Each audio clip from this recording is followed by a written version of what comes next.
This is the rumour mill. Leeds on the offensive straight away. Jack Harrison here. Jack Harrison bringing the ball forward. He's played it into Pablo Hernandez, edge of the area. Hernandez goes for goal! What a start to the game! 17 seconds on the clock.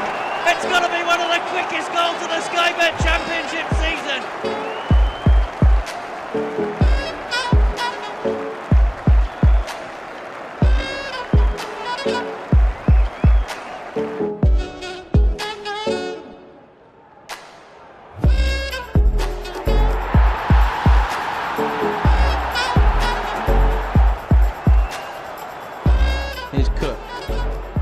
Goes for goal! And finds the back of the net in sensational fashion.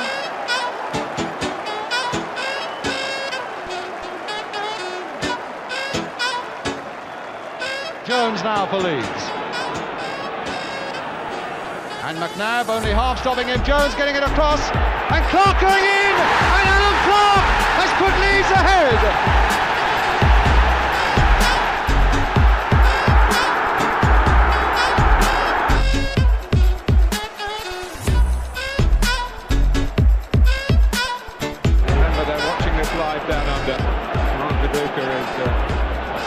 God in Australia, and now in West Yorkshire.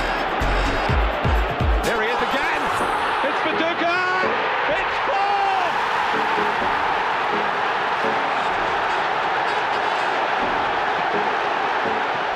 It's all his own work. Hello, everybody. Good morning. My name is Conor McGilligan. This is One Leeds, and this is the Rumour Mill. What's going on in your world? Let me know in the comment section below. I hope you're all doing fantastically well. We're back here discussing all the latest rumours in and around the Whites. It's not the consolidation mill. It's not the confirmation mill. It is the rumour mill. So I know a lot of you guys like to talk about this, that, and the other. We speak on the DDD, discourse, debate, discussion, when it comes to certain elements regarding the Whites and involving the Whites and all that sort of stuff. So let us know your thoughts in the comment section below. Good to see a lot of the regulars in this morning. If you are just listening to this after the fact, then you can download it on Spotify. I don't flipping say this enough, guys, but I upload a lot of the long, now I'm doing the rumour mill. I'm going to start uploading a lot of the long-form content on Spotify, Apple, Deezer, all that sort of stuff. So wherever you get your audio listens from, make sure you download that. Give us a 5-star rating. Do us a solid. And I really appreciate a lot of you guys in the comment section below being here. Morning, Con. Hello, mate. Oi, oi. Feeling better, says Danny boy. Yes and no.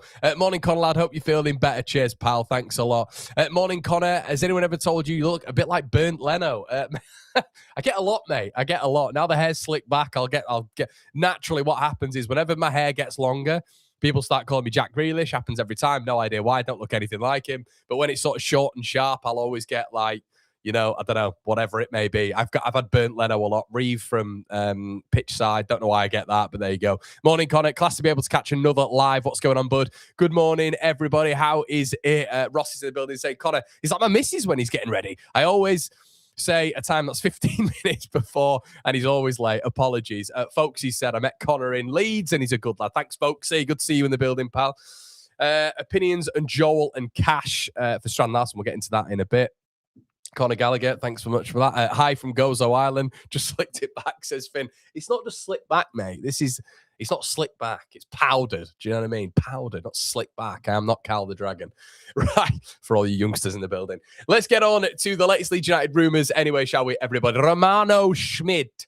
It's gone a little bit quiet, hasn't it? It's got a little bit quiet. Now, we had Plettenberg. We had Fabrizio Romano, who normally, when they tweet things out, will follow it up. There'll be negotiations, there'll be inquiries, there'll be interest, and then there'll be follow-ups, there'll be bids, there'll be talks between the clubs. Radio, silence. And it does make you think, potentially, maybe Mr. Graham Smith has absolutely nailed this one. And of course, Zinny Boswell at Sky Sports. We spoke about it yesterday. We spoke about the potential of Romano Schmidt coming to Leeds and maybe how it doesn't really fit the blueprint. And I'm going to tell you exactly why. There's been a bit of developing news when it comes to another Leeds player who fits that mould and is maybe a little bit more of a long-term plan. The Athletic have spoken about Facundo Buonanotte and have expressed this morning, have expressed through really the summer period that Leeds United did try and sign Facundo Buonanotte, not just on a loan, but on a permanent. Apparently Daniel Farke is very, very keen on him. And why are you bringing this up, Conor? What's the relevance? Romano Schmidt and Facundo Buonanotte are very, very similar profiles. And it does make you feel that when Graham has come out and spoken of Romano Schmidt and said he was an option, he was definitely an option for Leeds United, but they got Buonanotte. You kind of do look at it. And yesterday I was having a look at a little bit of XG stats. I was having a look at FB Ref. I was having a look at Y Scout even. Yes, people on One Leeds, we do have Y Scout. Please like the video. Please. If you just find it in your heart to donate every now and again, that really helps because it goes to Y Scout. A yearly membership. Yeah, no, really appreciate that, guys. And I'm only joking, of course. But yeah, and you're looking at Facundo Buonanotte and Romano Schmidt as comparisons, very, very similar. Very, very similar. So with Graham coming out and saying that, with the Athletic effectively saying that there might be an option for Leeds United going for a long-term deal this morning, if you're reading between the lines and reading the Athletic, and why Leeds fans should be happy with Facundo Buonanotte, it's interesting. Because if Buonanotte is to prove himself in these next 6 months, which I think he will, I think he's X factor. I love Facundo Buonanotte. I'm so happy we've got him. And if we facilitate him, I'm trying not to get too giddy because I remember being happy at Spence, happy at Roberts as loan signings. It's all relative because we were where we were.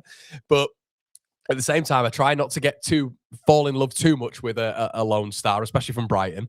But if we're able to keep him and he's able to prove himself, the reports this morning are suggesting that Chelsea were always going to let him go in January. And this is why the follow-on report has come about that Leeds wanted to sign him effectively permanently, if you're reading between the lines and looking at the summer. And we reported on it in the rumour mill that Leeds were looking for a permanent signing of Buonanotte, not just a loan signing. So all that, you're compartmentalised into one sort of conversation, really, and a little bit of text and speech, is that if he proves himself, then it looks like Leeds might look at a long-term signing. You'll now look at Brighton as well. And have they got too many attacking players in that region? They've got a hell of a lot. We're talking 7, 8, 9 players in the attacking region. What Brighton are looking at is a centre forward, and we'll get onto that in just a little bit. But when you're looking at these attacking regions in and behind that striker, the 3 in behind that striker, I don't see where Buonanotte fits. And when he's been loaned out to Leicester, when there's been conversations about him being loaned out all summer, he's not really been given that full chance at Brighton. And maybe they think, look, now is the time for someone to put in an offer. And I do think if he is to prove himself at Leeds United, Leeds would then put in an offer. I don't see why we wouldn't do that. If he wasn't to prove himself, then yeah, obviously we can have a conversation. Then, obviously, because it's an option, which is in the Buonanotte deal, not an obligation, the problem then is if he's to do well at Leeds, which loan players can, do well at Leeds, I think, if you look at the balance of everything. If he was to do well, then other clubs are going to be interested. Other clubs are then going to be interested, which is then where the problem comes and where the price hikes a little bit. So it's a win-win for Brighton, but it does kind of counteract, unless something comes out today, it does really counteract Romano Schmidt coming to Leeds United. And it's like why I put on social media the other day, I just put weird. I just put weird because it just didn't make sense with someone like that coming in. Someone like Buonanotte coming in who's very similar height, similar in the half spaces, can invert, can be in that central space. Just very, very, very similar. So I'm kind of siding a little bit more with Graham now after initially saying, who knows? Graham could be wrong. The club could have fed him with something. And there could be negotiations in the background. And there could be. It's speculative. It's speculative, of course. So we'll have to wait and see on that one. Let's see what you guys are saying in the comment section. Jay says FB will be class. Him playing behind DCL alongside Aronson. At this moment in time, we'll tear teams apart. Stevie says, I've heard Borough fans, talking about Piroe. We'll get onto Piroe in a little bit. I heard there's a left back called Schmidt. We need a left back. JM the Goose, how you doing, mate? How are you feeling after seeing Bournemouth slip up yesterday? Sorry, mate. And to everyone, all Leeds, aren't we? Yes. If you guys didn't see, I did a predictor, a final Premier League table predictor. And guys, some people see it, they get so serious in the chat. Like I had Everton fans going, You've only put us having 3 more wins in the entire season. That's an absolute diabolical table, mate. And I was like, look, lads, I'm focusing on Leeds United here. And then there's Leeds fans saying, you're deluded. And then I'm negative. And then I'm pessimistic. Someone actually came in and said, how can you have us beating Sunderland and not beating Nottingham Forest? And I just said, well, you can have us beating Nottingham Forest or Sunderland. That's your opinion. But I give my opinion. And guys, I would suggest if you've got a spare 10, 12, 15 minutes, go and have a look at the final table predictor yesterday, because I even surprised myself. But I don't think a lot of my predictions were that outlandish for Leeds United going forward. I don't think they were.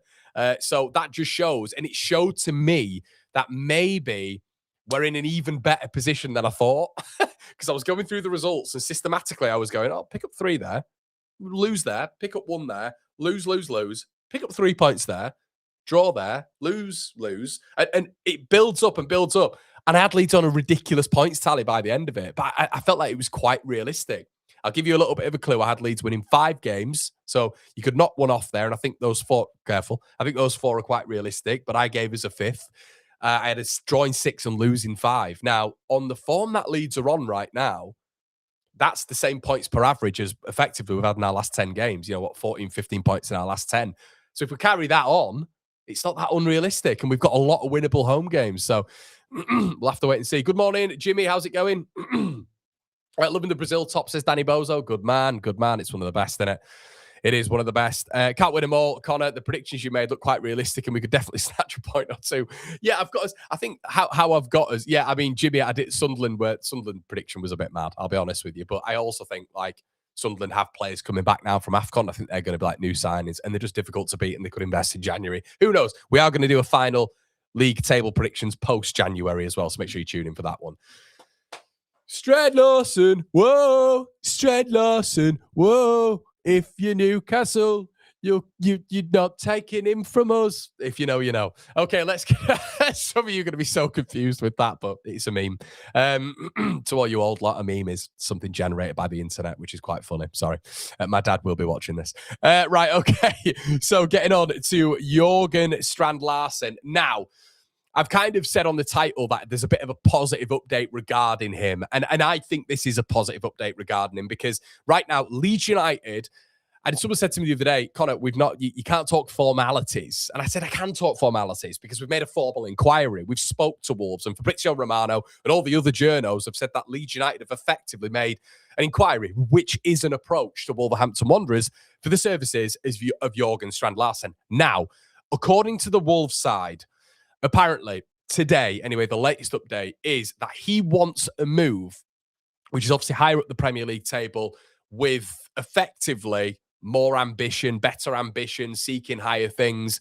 Now, effectively, what he's saying there is he probably wants the highest move that he can get in the Premier League. Now, then it begs a question, what's going on? Now, there has been some big news this morning when it comes to Jean-Philippe Mateta, because I think Crystal Palace were a dangerous opposition for someone like Jørgen Strand-Larsen. Apparently, Juventus have backed out of negotiations with Crystal Palace for Mateta, and Mateta is said to remain at Crystal Palace for the remainder of the season, which effectively rules Crystal Palace out of any negotiation with Jørgen Strand-Larsen's camp.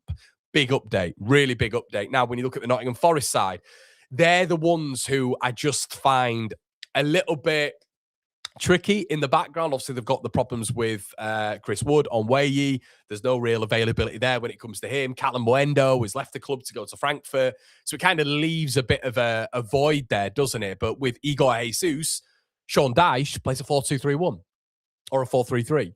Now, the beauty of our systematic difference is Jørgen Strand-Larsen can be sold the project of a 3-5-2. You're brilliant with your back to goal. You're excellent with hold-up play. You work better in a 2. Your agent's a Leeds fan. Your best mate's a Leeds fan. I just think there's a lot there for Leeds to go at, and I'd just love to know his mindset because a lot of politics in football sort of, make a negotiation between a player and a club obviously very difficult, but I'd love to know what Jørgen Strand-Larsen thinks about Leeds United and if he would welcome the move. It's all the other bits in between, which is the problem. But we mentioned yesterday that when it comes to, we had Ben in the chat who's an accountant. I don't know if Ben's in here again, and we were speaking about the PSR. We're speaking about, effectively amortization and Leeds being able to work around this Strand-Larsen deal. Guys, we would not have made an inquiry for Strand-Larsen if Leeds don't feel they can afford it. It just wouldn't have happened. It's a complete waste of everybody's time. Leeds' time, recruitment team's time, especially when they've got analysts and real, tactical elements focusing on Jorgen Strand-Larsen and what he would bring to this Leeds United side and him being a target. There's 10 days left, or 11 days left, I believe it is. It's going to be fascinating to see what happens right now. There's been it doesn't feel anyway that there's been any update on Wolves responding to that inquiry. Whether or not they're just ignoring Leeds, I don't know. But the latest reports this morning are Palace will be out the race, according to a lot of bookies, because of Mateta now staying at the club. Juventus focusing on somebody else, which is big. And then, obviously, you've got Nottingham Forest, who are kind of there in the background, but they're not really. And there's obviously been murmurings of Leeds United going and doing this inquiry. There's been nothing from the Nottingham Forest side, as what I can see this morning. Newcastle, as well, are another team of which has been a danger. They were interested in Strand-Larsen before Visser in the summer, before Voltemada in the summer, and they were not back. It does now feel that with Visser and with Voltemada, there's been interest from Visser from Turkey as well. I can't imagine that had happened. But he is 29 years of age, and if a club comes in, from the continent with a big fee, would Newcastle accept that and maybe put that into Jorgen Strand-Larsen? I don't know. But the formalities today that we're talking of, Leeds are still in the race when it comes to the bookies. Very, very good odds of getting Jorgen Strand-Larsen, and there doesn't now appear. I was a little bit worried. Like I was talking to a couple of people yesterday, and I was kind of looking at Palace and the Mateta situation, and obviously the money that's coming from Gahey as well. They need to make a big splash. Steve Parish down there needs to make a big splash. Glasner stay until the end of the season. There will have to have been promises made to Oliver Glasner to bring certain players in. Otherwise, he'd have walked. He seems like that temperamental character anyway. Obviously, he's lost Gahey. He shouted out Parish and the owners at Crystal Palace in his post-interview in the last game. There will have to have been assurances given to Glasner. Now, could that be someone like Jorgen Strand-Larsen? I would suggest that it would have been someone like Jorgen Strand-Larsen if Mateta had gone. It depends the situation. The brilliant thing right now is, everybody, Leeds are in the position that we're at. So if Strand-Larsen, the reports are very close to him, are that he wants a club with ambition. He wants a club that's vying at the other end of the table. That's going to be difficult for Leeds to sell. However, the beautiful thing, and when you're looking at the overall pie here and the context is, if Leeds United stay up this season, I would hazard a guess, and I don't want to just say this because I could be completely wrong, but I would hazard a guess that we'd remain in the Premier League next season, because I think the teams are coming up are absolute dross in the Championship. I don't think they've got the financial might that maybe a Sunderland have had with some of the assets that Sunderland had in the Championship and were able to sell on when it came to Tommy Watson, Joe Bellingham. They've obviously got that PSR gap when it comes to teams like Coventry, because they've not been in the Premier League for X amount of years. But I can't see them coming up and making a splash like Sunderland did, just with the grandeur and the size of the football club and the assets they had to sell on. And the wealth of the ownership. So, yeah, I don't see clubs coming in and doing that. Ipswich coming up, I don't really see as a threat. So, overall, I think if Leeds are able to stay up, this could be a sustained period of Leeds United in the Premier League, especially if we do what we didn't do last time, which is then invest in the summer afterwards in players and bulking up that squad, like we didn't do the summer in the Premier League when Bielsa's second season, we brought in frigging Firpo James and Christopher Clarkson, and that was Leeds' summer business. Well done, Leeds. Doing it on the cheap. So, yeah, that's kind of the lowdown on him, guys. Let's see what you guys are saying in the comment section below, shall we?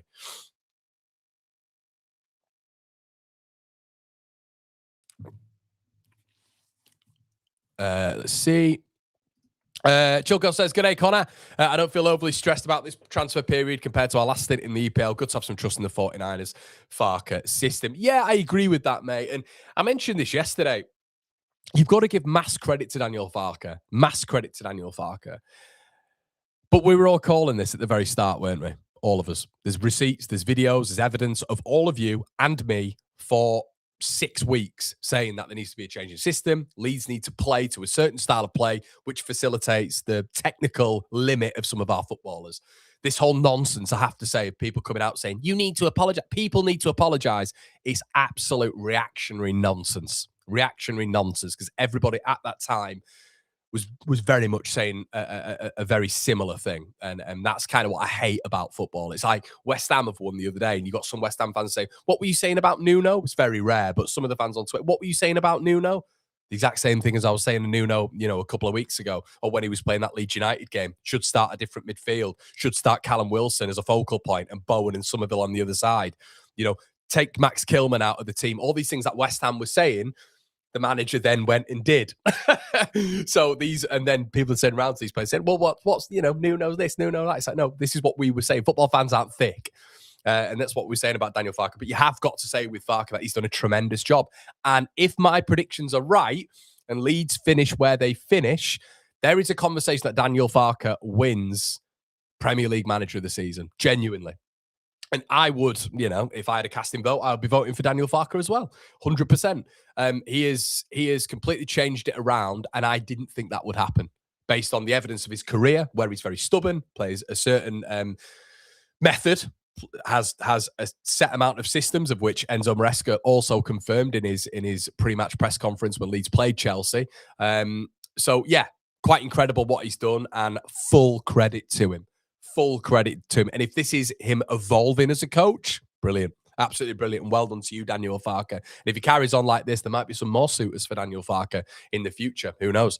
But yeah, no, I agree with you, mate. And hopefully there's a nice synergy now between Farke, who is evolving as a coach, we would hope, and I think he is, and the 49ers, who, when you're actually looking at the recruitment, mate, I think they've probably made, I'd say one dud in their entire recruitment, which is pretty damn good. Pretty damn good. LTD's Limited saying, Kai Conor, good to see you. Strand-Larsen would be great. Everyone's saying left wing back. Thank God we have Gabby. Otherwise, we'd be in a bit of a pickle. That's another thing, mate. That is another thing. So I'll tell you what, when we're coming back to recruitment, again, that's kind of the element of it I don't understand. That's the element of it I don't understand. And we're not going to get into that again. But the left wing back for me is mental that we're not going in for a left wing back. And Leeds could face serious problems later on down the road. There's no chance Farke wins Manager of the Year. It will go to the team that wins the league. Yeah, I know, but we're talking about, let's be honest. Everybody at the very beginning of the season was talking about all the three clubs going down again, because this is the pattern now. Once again, people love to change history, don't they? It's like they rewrite history and come with a separate conclusion right now. The very beginning of the season. In fact, I'm going to rant. Is it not annoying you right now that everybody's talking about the Premier League being the most boring Premier League ever? What? Because teams who've been promoted are sticking to the basics and are honing in when it comes to the basics, have recruited well, and the teams that are coming up are not letting opposition teams just effectively come and play their game and just batter, the newly promoted teams. And we actually have, because of our recruitment and because stylistically of the managers who have adapted, who have changed, which hasn't happened in previous years, we're also having a go. This is what's annoying me at this moment in time when it comes to the common rhetoric. Oh, the Premier League's boring. The Premier League's dull. I think this is the best Premier League it's been because it's competitive. It's competitive. We're seeing teams like Brentford go to 5th, We're seeing teams like Sunderland absolutely soar, Predictions are saying Leeds United are going to finish 13th. But do you know what I mean? I think it's a really exciting Premier League table because we're not going into this season going, oh, well, all three are going down, this, that, and the other. It would be good next season, not for Leeds, but it'd be good from a neutral perspective if Coventry came up, Borough came up, Ipswich came up, and they gave it a go. They were really honing in on the basics. They were making it difficult for teams. I don't care if Liverpool, Arsenal, Man United fans are all upset because we're making it difficult for them. Good. We're not on a technical level. We're not on the same technical level as you guys. And I think there's a massive disrespect. We've gone out and battered Chelsea this season. We've battered Crystal Palace. It's not like when we've come up against some of these teams, like the likes of Man United, the likes of Liverpool, other teams, Spurs, we've not had a go. We've had a go in these games. We've just come up short in some of the games, and it could have gone either way. But I just think this whole notion that this is a boring Premier League is just rubbish. I think the teams in and around the bottom are sticking to the basics, and they're doing the basics really well. And they're also offering something going forward, which has been completely ignored. And that can be represented through XG. When you look at the XG, look where Leeds should be in the table. And that's because of the chances that we're conjuring. None of this stuff gets spoken about. And this is why I have my other channel as well, the Conor McGilligan channel, because I want to give teams in the bottom half of the table, some actual credit and praise, because it should be like that, because we're actually punching the big boys in the mouth and they don't like it. And they're all coming out, oh, the Premier League's rubbish. Premier League's this, that, and the other. We're sticking to the basics, but we're also looking good going forward, I think. A lot of the teams in and around the bottom. And that's also why teams in and around the bottom this weekend, when you look at the bottom 5, 6, haven't lost. Have they scored goals? Of course they have. But they've not lost. I think it's really important to talk about. Doom adding all these pundits and all this nonsense when it comes to Man City, Man United, Arsenal, content creators. Our Premier League's boring. It's boring, so we're making it difficult for you, and you don't like it. Naturally. Naturally. And, you look at the Newcastle game, we're all stressed to the nines. But, going up to Newcastle, that's a Premier League classic. I mean, we were on the wrong end of it, but the archives will remember that game. Newcastle 4, Leeds United 3. King Kev, Kevin Keegan was obviously diagnosed that night, and it was a representation of Kevin Keegan football, wasn't it? With cancer, and we put our hope for the best for Kevin Keegan, of course, a legend in football. But a promoted team coming up and doing that whilst actively being good at the other side of the game as well. Going blow to blow with the Newcastle side, Champions League side with billions to spend. But then, the next week we're able to recover, beat Derby in the FA Cup, then go and beat an informed Fulham side. What a reaction that is, and we're still scoring goals. It just does my head in. It just does my head in, as you can probably tell. Right, okay. Ross says as well, all kicking off about the long throw-ins, but the irony is big teams are now adapting it as well. I agree with you, mate. Danny Bozo says, Fabrizio says, Bob to Fulham. That'd be brilliant, wouldn't it? I'd love us to get Oscar Bob would be an unbelievable signing. Could that mean Harry Wilson will be free to sign for us in the summer, mate? Yeah, in the summer. Or if Leeds wanted to actively go for him right now and put a bid in for him, Fulham would consider it. Think about Mark Gahey. Going to Man City. Man City putting that bid in for him now. We know he's going to have a lot of suitors in the summer. Put the bid in for him now. Take him off the table. So Leeds could do that with Harry Wilson, yeah, and Fulham would have to listen to that. A lot of you guys might think that's crazy, but Fulham would have to listen to that. He's coming to the end of his deal in the summer. He's 29 years of age. He's 30 coming up, I think. Someone told me in the comment section below. He's 30. So if Leeds put a bid in for him right now, they'd have to listen to it. But, and I know the kind of different players, but Facundo Buonanotte comes into that conversation, doesn't he? Leeds would sign him on a permanent. We've got to have a conversation there. Love says, yeah, I expected to hate the season and just hope we stay up, but I'm loving it. Well said. Top 6 need to be challenged and taken out of the conversation. 100%, mate. 100%. I'm happy we're all doing it. And look, you'll get me going. I've had so many arguments about this with my pals back home who were top 6 fans talking absolute bobbins, and it does my head in. Because what we're expected to do is come up and as 3 promoted teams go back down. So the establishment sees it and just goes, yeah, that's how it's supposed to happen. And they don't like it now that it's been thrown up a little bit. Oh, we don't like 0-0s, 1-1s. What do you expect us to do? You want us to go blow for blow? Okay, we'll go blow for blow with you. And we will do that in some games, as you've seen with Newcastle, as you've seen with Spurs. You've seen Sunderland. Is Sunderland defending every week? No. So, yeah, it's just nonsense. Anyway, rant over. Let's get on to the next rumour on the mill, everybody. Apparently, Troy Parrott, according to some reports this morning, is a backup plan for Jurgen Strand-Larsen. A lot of the Irish lads and lasses in the comment section will be loving this. Imagine the Irish lot. If Troy Parrott came to Leeds United, they'd be loving it. Absolutely loving it. Every time I've been over to Ireland, they've been speaking to me about Troy Parrott. So, and obviously he's an Irish sensation right now, isn't he? After his brilliant goal return, and I think it was Hungary, wasn't it? So, yeah, but there's conversations. Now, I like Troy Parrott. I think Troy Parrott, what I would say, is very different to Jurgen Strand-Larsen. I got asked by one of the patrons this morning about Troy Parrott. Very, very different to Jurgen Strand-Larsen. Jurgen Strand-Larsen, if Leeds are profiling an attacker in a front two, is very different. Parrott and Strand-Larsen are very different. Strand-Larsen is a hold-up player. He is a facilitator to a runner. That's what I would say.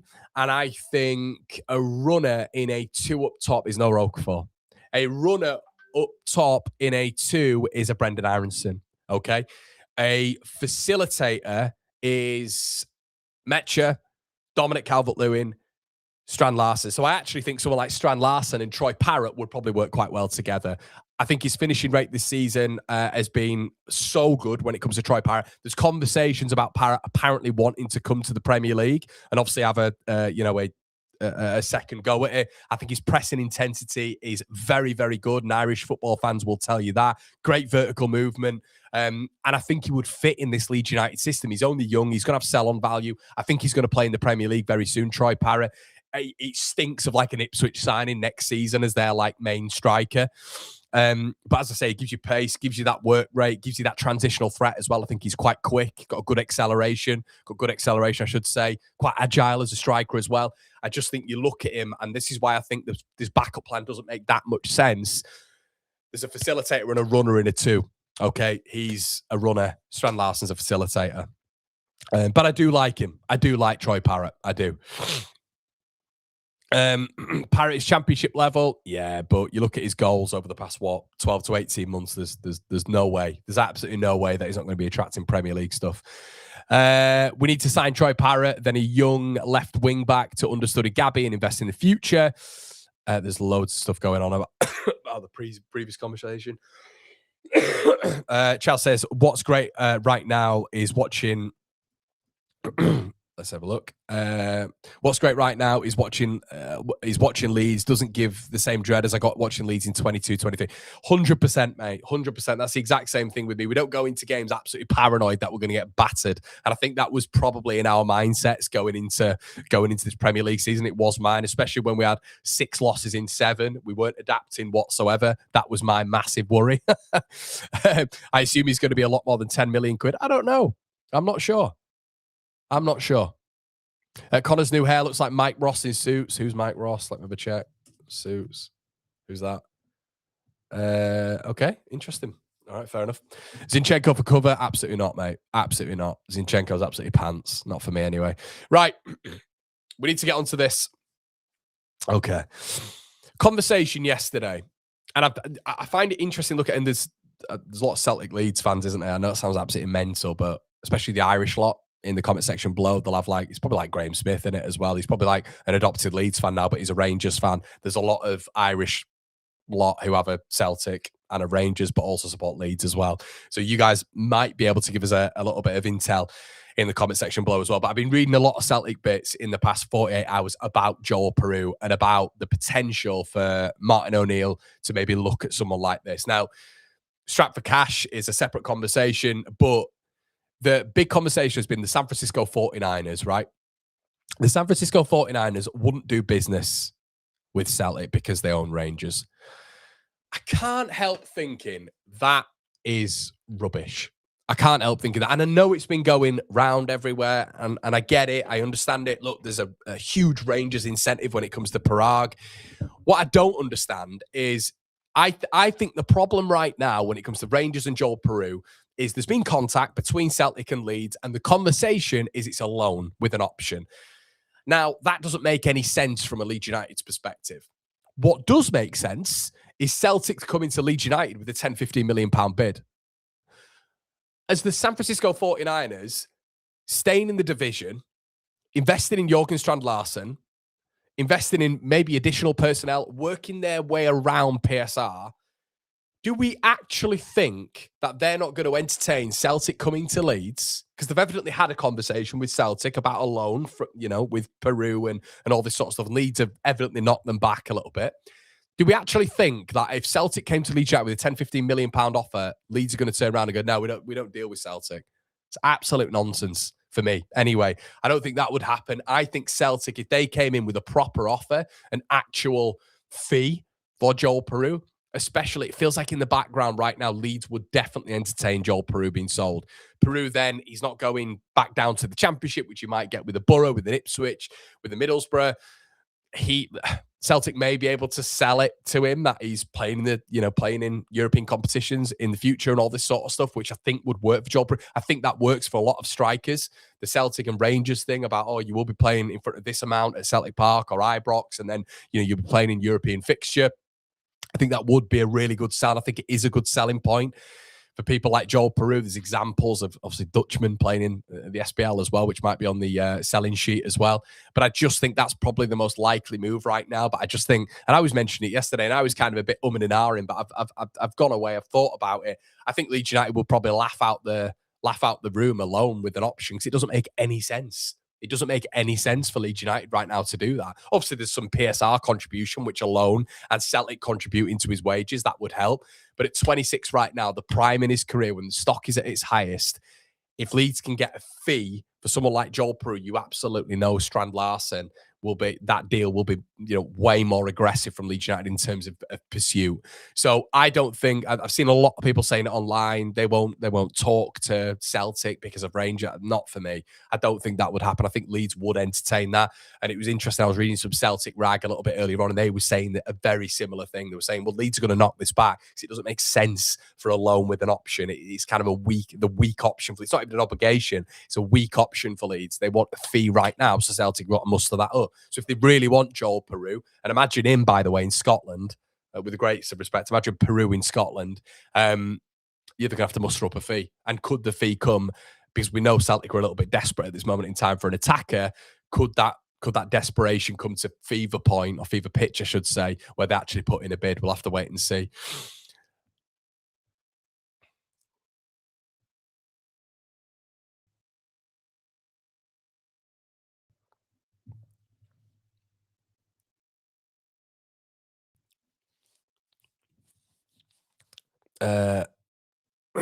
Let's have a look. And also, like, I can see a lot of you guys, discussing this.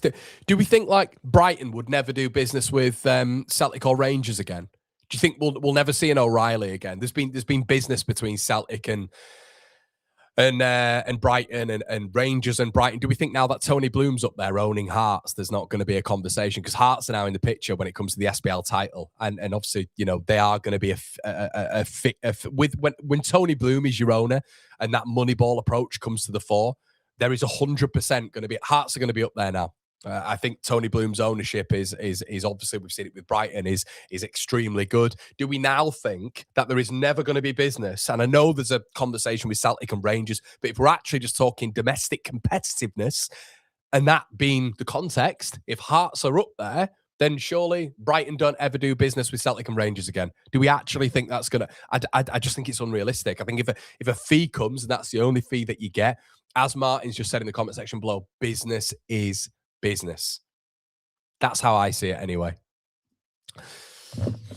Leisha Eclipso says, any news on some permanent money coming for Gelhardt? Nothing yet, mate, but it is now expired when it comes to Joe Gelhardt being able to be recalled by Leeds United. I would have liked to have seen him come back and us to maybe sell him to, not sell him as such, but send him on loan to a better football club. But you look at Hull now, Hull are flying. They're absolutely flying. So, and he's settled. So that permanent money is going to come for Joe Gelhardt in the summer months, which is great. We need PSV to step up their interest in Joel. That is the only place I could see him going, unless we add him in a deal for JSL potentially. Yeah, I don't know if Wolves will take that. It's kind of waving that white flag, isn't it? And with Wolves now having that encouragement of being unbeaten in 5 and unbeaten in 2026, if they've just been leveled in the last 5 and they were going down to the Championship, and you've also got to think about Piroe.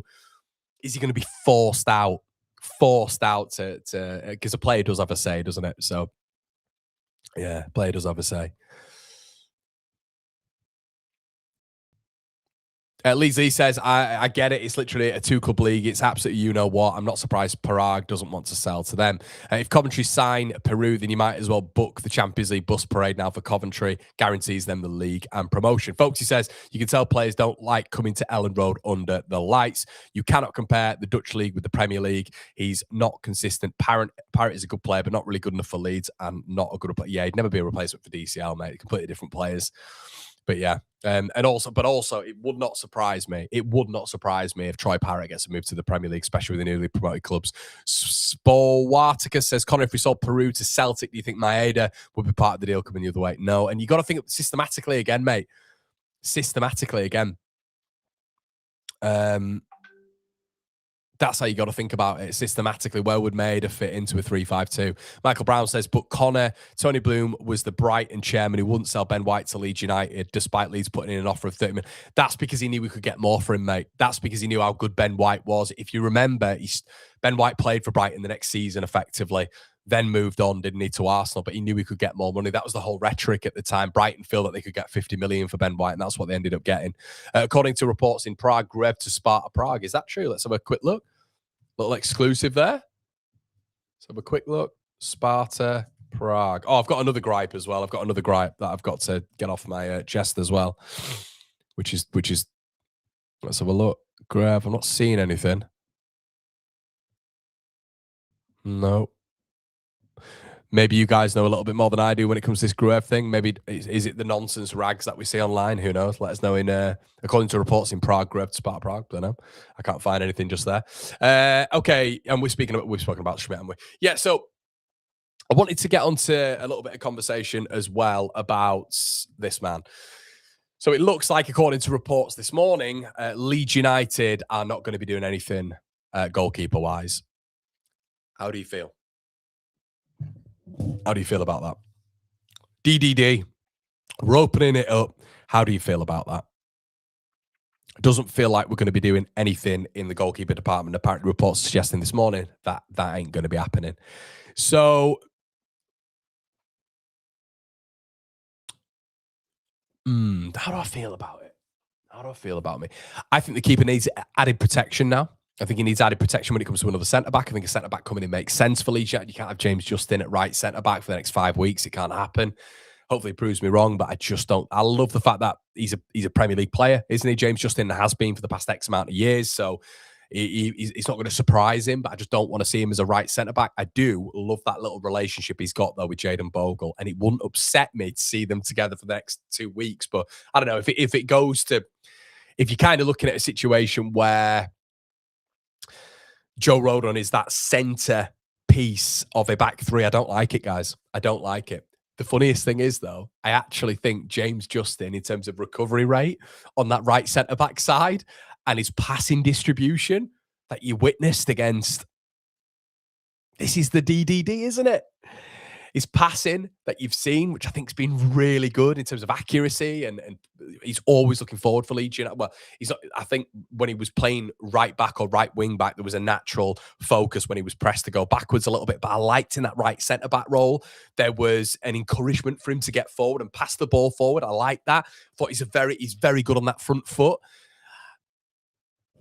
Agility wise, he's got a little bit more on that right centre back side than Joe Rodon. I don't know. Are we having a conversation about him maybe acclimatizing a little bit better to that right centre back role than Joe Rodon? And Joe, if you've got them all fit, I'm not having Joe in that centre back of a three. I'm not. It's Biel all day. Biel for me is our best defender. So it's interesting, isn't it? So maybe this is part of the old 3Ds. Maybe we're all right with James Justin at right centre back. I guess the conversation then would be, injury wise, is Justin going to pick up another knock? I don't know. And the reason I'm talking about the centre backs as well is because there is that added layer of protection for the goalkeeper when the ball's coming in. Because I think Perry is a bit flappy when it comes to it, but I think maybe Darlow's a little bit more assured. However, what I would say is in the air, Joe's obviously miles better than James Justin. But maybe we throw that into the discourse debate and discussion. You know, James Justin or Joe Rodon at right centre back. Would like us to be looking at a GK, but get why we aren't at the moment. I think it's a position that needs recruitment in, but it's not the priority. I can see us doing something in the summer. Chaz says, I do think Perry can improve. Melee got worse and worse, and I believe he was left there not getting a break despite all the areas of Perry can. Yeah, I think that's a sensible comment, Chaz. I think it's a sensible comment, mate. Hopefully he's going to go away and we're going to see a bit of a leveled improvement, because we did need to see that. Folks, he says, I don't think Perry has a decent resale value after. It would not surprise me if he was sold back to like the French league in the summer. And that's fine. That's fine. Leeds haven't done that enough in the past where it's not worked. You know, okay. You've lost out on that one. Fine. Experiment didn't work. Sell you back. Get a decent value for you. Invest again. Fine. That'll be fine with me. Absolutely fine. Let's have a look. Rodon is solid. Are you kidding, Conor? It's not a weird comment, PLZ. Where you're getting a little bit cheeky, you are, mate. I'm seeing you on pretty much every single video giving me a little bit of flack when it comes to it. It comes to anything.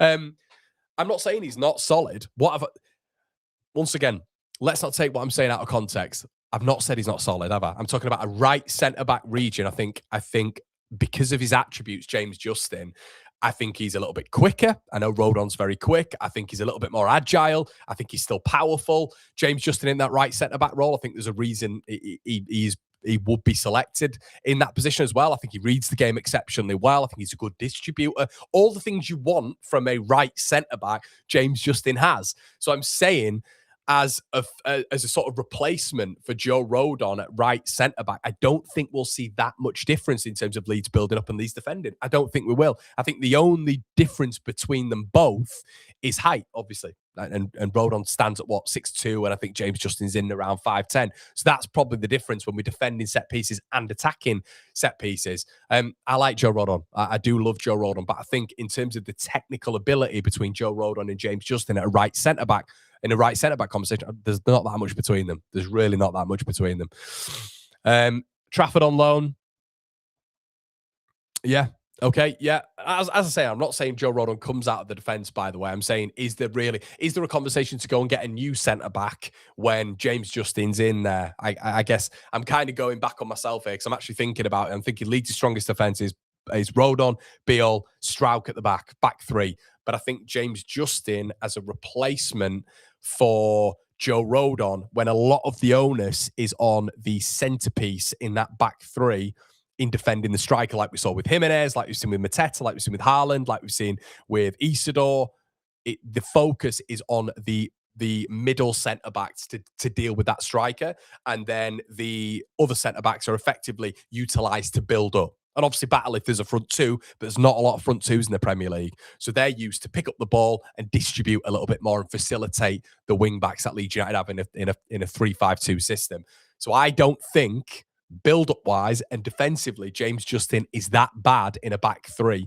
I think his distribution wise, his reading of the game, his perceptiveness is probably on the same level as Joe Rodon. Physicality, completely different conversation in terms of height and aerial threat, but there's a conversation there, I think. Conor, you think we'll sign anyone? Yes, I do. Justin has England caps. It's hardly an insult to Rodon, is it? Jimenez stood on Justin and Rodon, and Jimenez stood on Justin and Rodon had to cover. I think that's why he had so much. I didn't think Rodon did a great job, I'll be honest with you, against Jimenez. I thought Jimenez won a lot against him. But it's interesting, isn't it? It's an interesting conversation. As I say, guys, it's just opinion. It's just opinion. I've not said anything bad about Joe Rodon. Joe Rodon would still get into my back three. I'm just saying I don't think we lose a lot, and maybe that's maybe what Farke's thinking in terms of James Justin. If he sees a lot more of James Justin, maybe he'll think to himself, do you know what? I don't mind him at right centre back. Now, right wing back, I'm not so sure. I'm not so sure on him at right wing back. I think Bogle's a level ahead of him. But a right centre back, I think he's got all the tendencies to replace Joe Rodon when Piroe is out. Because obviously Rodon will have to go into that middle centre back role. But in that middle centre-back role, I think Piroe's much better than Joe Rodon is. So, yeah, I think naturally Leeds get a little bit weaker because of Rodon at centre-back, not because of James Justin in place of Rodon, if that makes sense. Agreed. There we go, PLZ. There we go, mate. There we go. We're back on level terms, mate. Love you really, mate. Love you really. I don't think Pascal gets enough credit. He's done really well. I agree. Okay. Well, tell you what, everybody, we'll leave it there. We do have, I know you'll get excited about this, we've got relegation rhythm tonight with Gio. I'm going to get Gio to react to my Premier League final table. He's going to give me his as well, which is going to be quite interesting. Are West Ham going to stay up? I gave West Ham quite a lot of points yesterday. I'll be honest with you, and they still didn't stay up, which gives me encouragement. Guys, it's been an absolute pleasure. Like before you leave. My name's Conor McGilligan. This is The Room Mill, and I'll see you tomorrow morning if you're only interested.